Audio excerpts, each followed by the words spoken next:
యేసుక్రీస్తు నామములో పరిశుద్ధాత్మ ఆశీర్వాదమును ప్రతిరోజు చూస్తున్న ప్రతి ఒక్కరికి హృదయపూర్వక వందనాలు తెలియజేస్తూ ఉన్నాను. ప్రతిరోజు ప్రార్థన చేసుకునుట, వాక్యం ధ్యానించుట ఎవ్వరూ మర్చిపోవద్దు.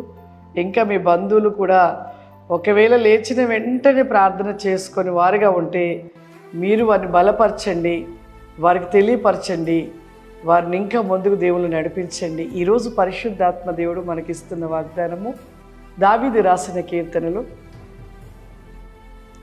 52వ అధ్యాయము 8వ వచనము. నేనైతే దేవుని మందిరములో పచ్చని ఒలివ చెట్టు వలె నున్నాను, నిత్యము దేవుని కృపయందు నమ్మిక ఉంచి ఉన్నాను. దేవుని మందిరములో ఒలివ చెట్టు.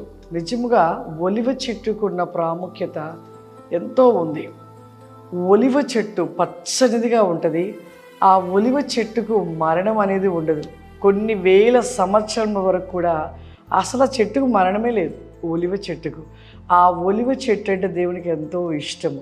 ఆ ఒలివ చెట్టు నుండి వచ్చే ఆ తైలమే దేవుని అభిషేకించటానికి వాడుతూ ఉంటారు. నిజంగా మన జీవితంలో దేవుని మందిరంలో ఉంటున్నామంటే దావీదు గారు ఇక్కడ నేనైతే దేవుని మందిరంలో ఒలివ చెట్టు వలె పచ్చనిదిగా ఎప్పుడు ఒలివ చెట్టు పచ్చగానే ఉంటుంది, పచ్చని చెట్టుగా ఉంటూ ఉంటుంది. ఆ పచ్చని ఒలివ చెట్టుగా దేవుని మందిరంలో మనం కూడా ఉండాలి. దేవుని మందిరంలో ఒక నాటబడిన మొక్కల మనం, ఆ మొక్కలు ఒక ఒలివ చెట్టు వంటి మొక్కలుగా దేవుడు నాటినో ఆ ఒలివ మొక్క స్వరూపమును మనం కలిగి ఉండలేకపోతున్నాం.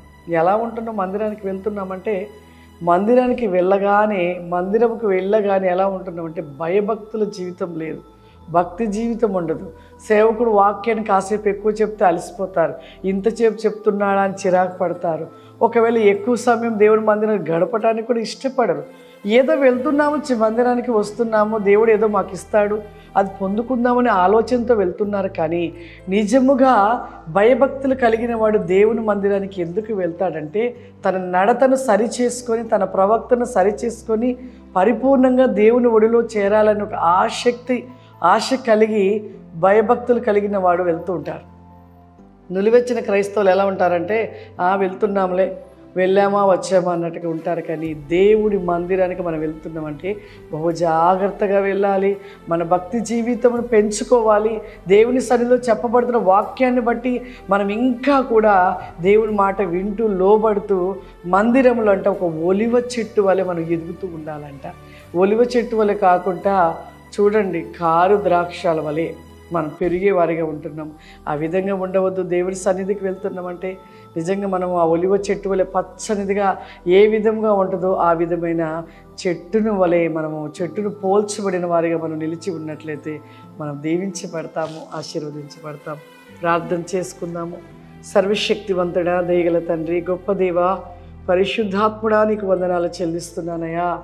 దేవా, నీ సన్నిధానములో ఒలివ చెట్టు వలె పచ్చనిగా ప్రతివేకముగా నిలిచి ఉండాలని దావీదు గారు మాట్లాడిన మాటలను బట్టి నాయన మా జీవితాలలో నీ సన్నిధానానికి వెళుతున్నామా, కానీ ఒలివ మొక్క వలె ఉంటున్నామా దేవా? అట్టి రీతిగా నిలిచి ఉండే కృపను దయచేయమని అడుగుచున్నానయ్యా.